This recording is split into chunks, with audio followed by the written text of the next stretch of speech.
Hoş geldin bize yeni yıl. İnsanlar sana bugün mayıl. Ne güzel giymin açık beyaz, donadır bakışını ayaz. Hoş geldin bize yeni yıl. İnsanlar sana bugün mayıl.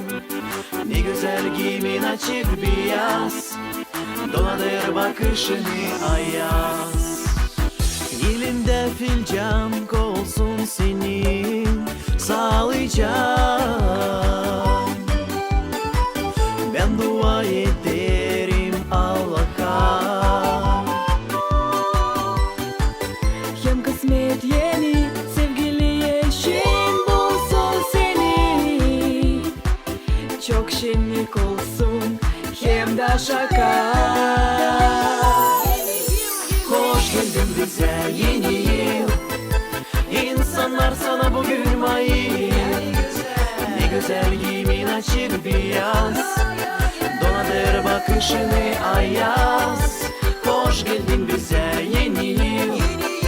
İnsanlar sana bugün mayıl. Ne güzel giymin açık beyaz, donadır bakışını ayaz. Dostların pahalı olsunlar bir ip gibi bağlı. Zorlukta çevirmesin geri. Toplandık bugün gene karşılama dini seni. Büyük şenlikte yeni yıl geldi. Hoş geldin bize yeni yıl. İnsanlar sana bugün mayıl. Ne güzel giymin açık beyaz, donadır bakışını ayaz. Hoş geldin bize yeni yıl. İnsanlar sana bugün mayıl. Ne güzel giymin açık beyaz, donadır bakışını ayaz. Okuyarlar uşaklar şiiri, Türkü çalır onların biri. Semelerde çamcaz kokusu,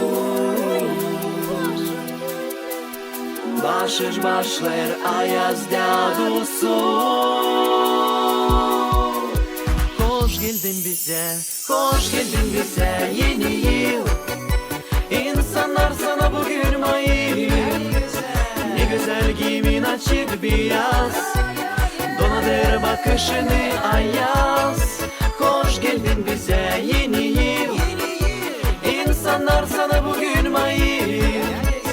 Ne güzel giymin açık beyaz, donadır bakışını ayaz.